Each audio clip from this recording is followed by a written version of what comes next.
Hey everybody, so we're working on the cold air intake for the charger, and as I've said before, I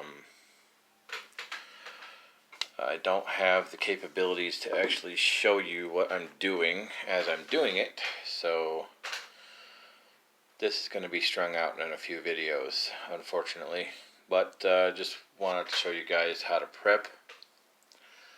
So basically what I've done is we're painting this black right here, and this is it's an aluminum, it's a polished aluminum, and if you guys don't recall, this is the Spectre. There you go.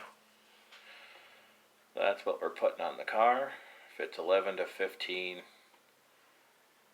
Charger Challenger and 300 with the V6, and that's the part number 9028.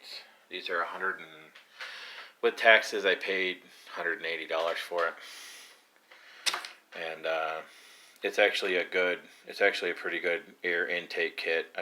I need to prep it better. The last one I had, the air filter kept falling off, and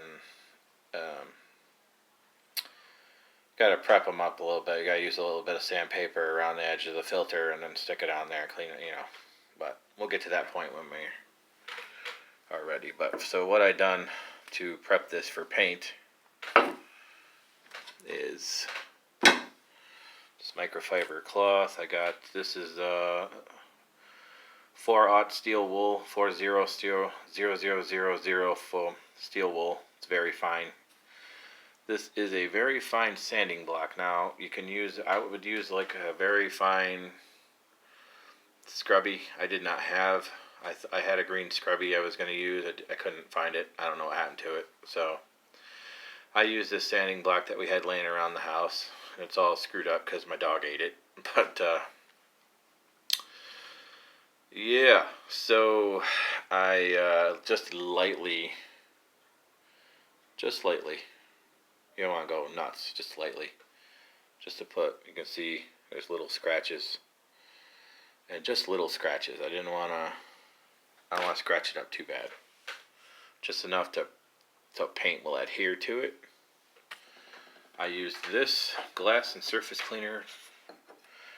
You can get this from the dollar store. I got it from Dollar Tree. And I used that to clean. I was wearing gloves. Here's the gloves. So you can get those fairly cheap. I got mine for free.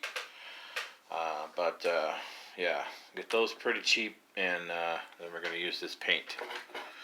This high heat Rust-Oleum. I think the paint's $4 a can. But so the whole thing ain't too bad. So we'll see how this turns out once I paint it, and I guess I'll call this part 1 for lack of my equipment, and but that's what I did.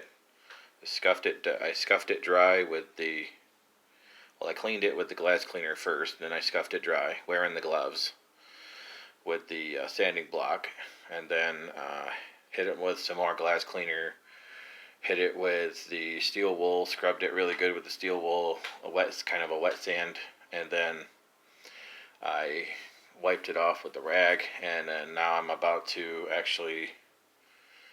going to hit it with the glass cleaner one more time and wipe it off really good. I'm going to let it dry for a few minutes in the sun, and then we're going to stick it in that box, and we're going to paint this stuff. So I guess we'll come back and stick around for part 2. I hate doing it that way. I'd like to do this whole thing in one video, this and the installation, but it's going to take too long. So it's probably going to be a 3-part video, unfortunately, till I can get some better equipment anyway, or someone to hold the camera while I work. But anyways, stay tuned for that. So thanks for watching, and check out part 2. Bye.